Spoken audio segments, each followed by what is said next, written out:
Real Country 92.9 and 550 WAME. Hey, it's Bryson. Thanks for hanging out here on a Thursday afternoon. And I am joined in the studio this afternoon by Brian Seabold and Billy Buck. As many people are aware, and things have happened today over at the Statesville Airport. And many of you know, if you haven't already, of the unfortunate situation that has went on over there. Billy and Brian have been here as the story has developed, and so we're just going to try and talk through it. Well, I can't remember. Someone said, I hear there's a plane crash at the airport, and I was like, okay. So I called to airport administration. I don't know if we're going to give out names or not. No. But anyway, I called the airport administration, and I said, "Do you hear, is there really a plane crash at the Statesville Airport?" And he said, "Yes."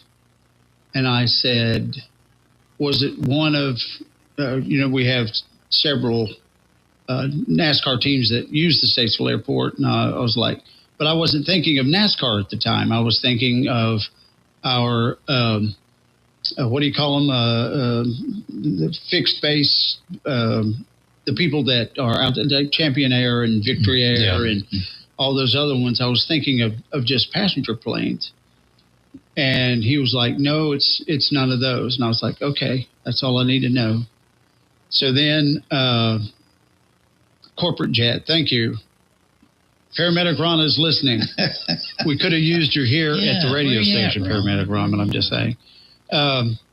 So then it started. So I went to Brian, and I was like, "We've got a plane crash at the airport. Don't know how bad it is or what it is." And then he got on his sources. I got on my sources, including the sheriff's office, even though Statesville Airport is a city-owned airport. And I could have called the Statesville PD, but I didn't. I called the sheriff's office and talked to some folks over there, and they confirmed that it was a jet.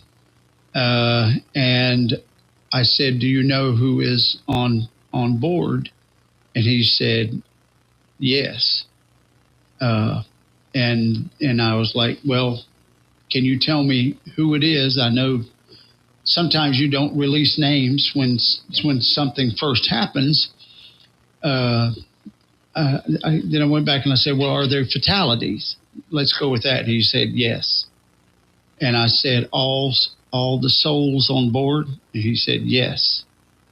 And I said, "Okay, that's fine. We'll continue on from there."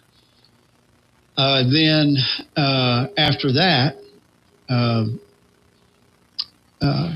I kept going back and forth with other people that worked there at the airport, there in various businesses at the airport, and I was concerned that and then I started seeing a lot of folks who have friends or relatives that work at the airport, because both of those facilities and the what's the name of the place that fixes jets? You can go over there, Eastern Air or something like that. And so then it came along that the plane belonged to Greg Biffle, and I'm like, okay. And so I called around to some more. I was like, "We know the plane belonged to Greg Biffle. Do we know anything else?" And then Brian started getting a bunch more information through his sources. So we started backtracking. We went to Flight Tracker, found the flight on Flight Tracker, found the tail number, confirmed that it did belong to Greg Biffle, and it was leased by Greg Biffle. And so while he was confirming things with his sources, I was confirming things with my sources. And then, Bryson, you and I were talking. And so we were, we were, as they call, we were working the story. And we put out the information as it became available to us. And at no time is any of this ever about anything other than getting information out, making sure that the information that we put out is accurate, and that we have vetted it to the best of our abilities through all the sources that we have. And I will be the first one to admit that as the local radio station, we have sources that other people don't have.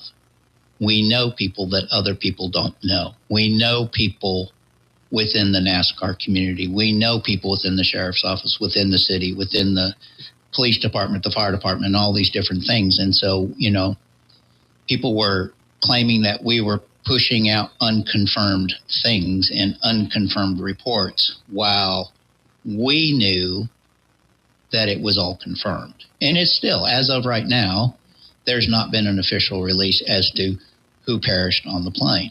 But everybody on social media is doing that for them, and they have their reasons why they do things, and that's fine. But, it's never about putting out false information. It's about putting out the best information that we have at that present time. And we've been talking all day back and forth, the three of us, the four of us, making sure that all the I's are dotted, all the T's are crossed, and that, we're putting out, the most accurate information available at that time. Yeah. And you were down at Dale Jr.'s place, and I can't remember the name of the company it actually is, but anyway, you were in Mooresville at a NASCAR shop. How's that? Right. Yes. And when this first came up, the first mention of this that I see is obviously from local media, which is you guys. And so following along with that, my immediate reaction and my immediate thought was, making sure that, NASCAR flies, there are a lot of teams that fly out of Statesville, right? And so that was, be it, in the industry, even just a little bit, that's where my immediate concern was, just because, obviously there's a lot of people, a lot of teams that make trips in and out of Statesville. So my immediate attention was there. And then through various sources and, collaborations and research, where we were able to confirm, based on the flight information and all of that confirmed the company. And there was no, guessing at, the just because the tail number was there, that this was, Greg was on board. This was, there were confirmations, and I know when you guys immediately released the information, that had already been confirmed long before you released it. And I know your wait was an ethical decision, because in a situation like this, you want to make sure that families are notified. And I know that was a priority for you guys. And that's something I think is very important. So it's not something that I know, we know that it's not something that you look to gain attention from. No. It's something that you make sure that you go about in the right process. But the information, as the way that we're viewed in the community, the information we put out should be accurate, so we can set the narrative. And because people talk on social media, and there is a false narratives that will circulate if the trusted sources do not come forth at the right time. So I know it was an ethical thing to wait, and that was done properly. But I will say this: it's just a really tragic situation. I've never felt that experience in any way when you talk about someone that and Greg Biffle, I didn't know him personally. But over the years and being involved with racing and being at the track and certain events, have certainly ran into him and been around him and been around many people who know him well. Sure. And so just speaking, for what I've seen in the racing industry, it's just a heartbreaking situation. everybody that has ever worked with Greg Biffle will tell you he just loves living life, right? Yeah. He loved racing cars, but what he really loved was his family and his friends. You know, they were on the way down to be with Cletus, and Cletus had made a statement online as well. So, you know, it's just tragic. Greg was a great guy. He loved life. And something else that I will tell you about Greg Biffle, and Billy, you know more information after talking with some folks about this. Whenever Hurricane Helene came around, we were actually broadcasting live on the air as this took place. And as we realized how severe that this was, you know, we quickly learned there was no way to get to the mountains. There was no way to get up there. And so one of the first people, civilians that made their way up there was Greg Biffle in his helicopter. Yep. And initially what was just a search and rescue mission that he had set out to do on his own.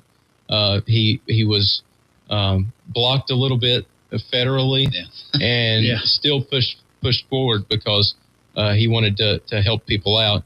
He came up to the Statesville Airport, carried supplies to people up there, and he went viral on social media because people around the country were amazed at this one man, and it would be a pretty incredible number, I think, to look back and see how many lives he impacted just by doing that. So, you know, really, I just hurt for his family and the ones that he worked with, because I know Greg Biffle was a very well-liked and loved and well-respected man. Mm-hmm. So we talked to one of our good friends, one of the Chillbillies we had, Matt Ashburner, and Matt is a pilot and is out at the airport quite a bit. And I texted to him a few hours ago, and I said, "You feel like talking about Greg?" And he was like, "It's kind of a trigger for me, brother." He said, "I was at Hendrick when we lost a plane, killing 10 of my friends." And that was 2005, I believe, when that happened. And I said, "I understand." He said, "Though I can tell you, Greg and Cletus McFarland flew the very first supplies for our Helene airlift." He said, "I was at the airport early that Saturday morning. The Ford tri-motor airplane was visiting and giving rides to people, even though the local through the local EAA chapter. I helped push the plane out so they could get it started. And that's when the guy showed up with another local friend, Craig Wadsworth. And we've heard his name this afternoon." Yeah. He said, "Biffle and I reconnected there on the ramp." He said, my ex-wife used to work with him at Roush.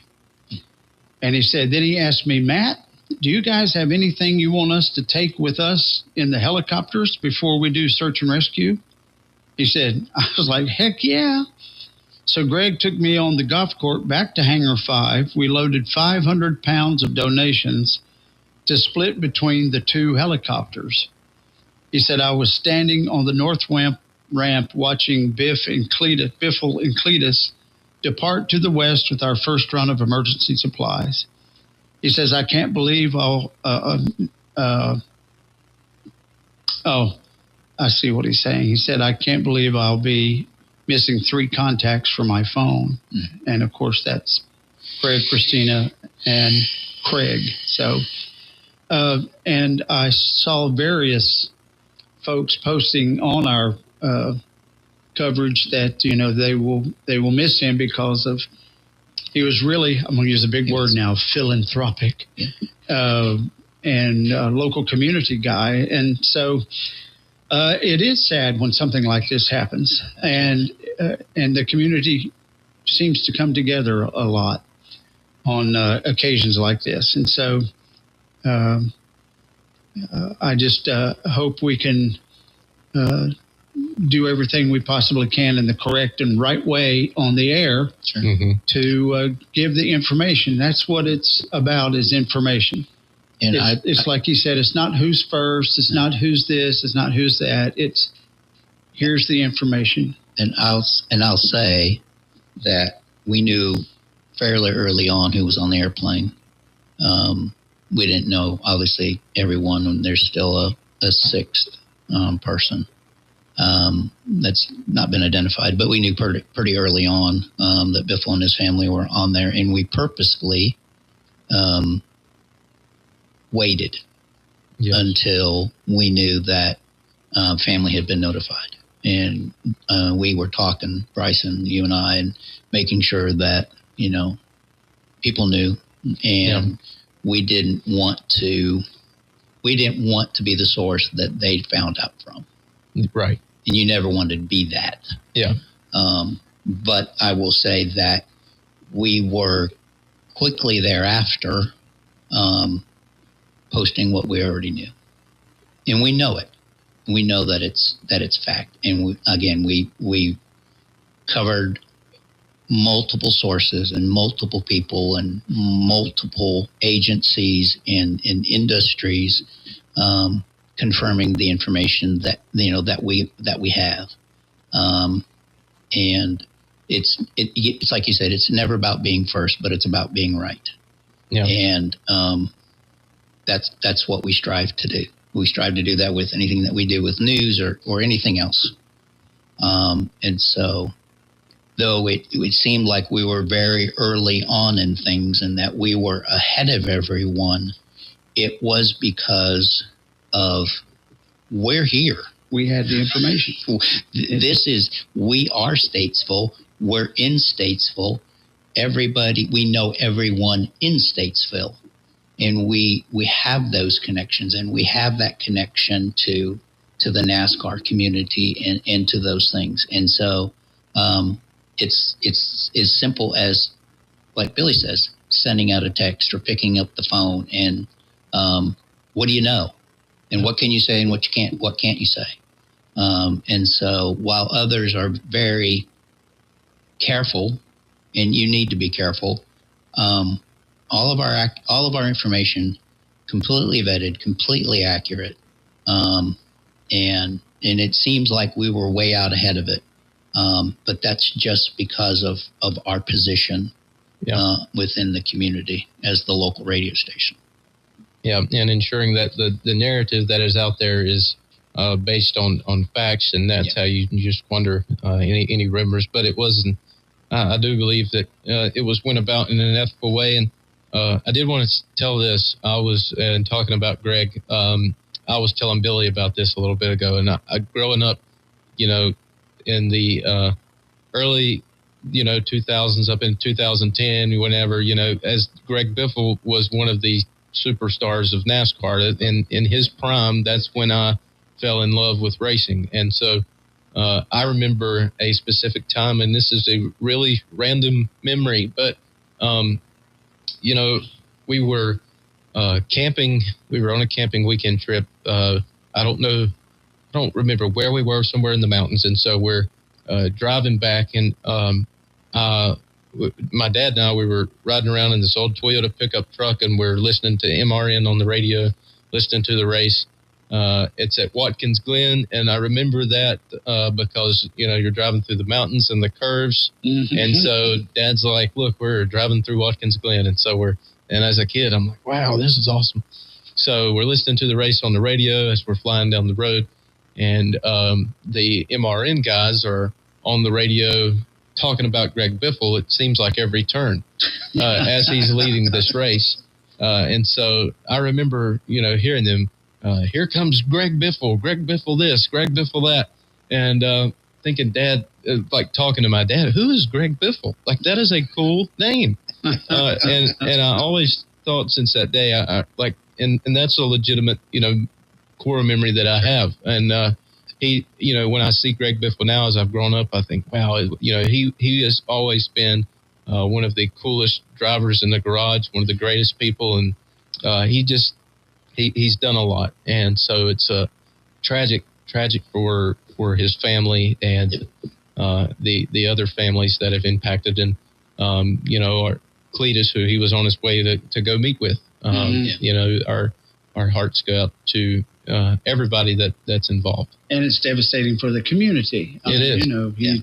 for the whole community, whether you're racing or not. Absolutely. And now, what is going on now is that the FAA has taken over. I believe you found out. They've taken over putting pieces together, and this is what they do. And that wreck scene will have to stay there until they go through every piece of it to see if they can figure out what happened. Now, it could be that there's some audio, if the pilot had radioed back in, we're having such and such and such, we're coming back. And the flight tracker, is that what you were calling it? Flight tracker was showing the path of the plane as it got out just past the Catawba River. Mm-hmm. And whatever went wrong was happening there. They doubled back. And there was some video from guys at Lakewood Golf Course. And the jet was just right at treetop level, trying to come into the airport. So the FAA, it takes time. And then you have the National Transportation Safety Board, the NTSB. They get involved, and all that comes together. So it will be several days before they know it, or maybe longer than that, to know exactly why it crashed and exactly what happened. And, of course, we won't know that, and we will not pass along any unsubstantiated information about anything that could have happened, because you just don't know. Right. So anyway, we just wanted everyone to know that that we care about the community. We want to do what's right in the community, and it's our obligation. That's what our local radio station is there for, the community. We serve the public as a public trustee, and we do our best to do that. We don't do it for splashes and for honor and fame or anything like that. We do it because that's what our job is. That's it. Yep. So you have a good rest of the afternoon. Thank you. I'm going to go home, go to bed, and then come back tomorrow morning early. That sounds great. Is that good for you? That's good with me. Okay. Get out of here. This is my studio. Fine. All right. Thank you. Take it away. 3:33 on a Thursday afternoon. Hey, every time you turn around, they're building another one of those chain auto parts stores. And they build them around shopping centers where traffic is awful. So I tell you what, head down to Shelton Avenue to Johnson's Automotive and avoid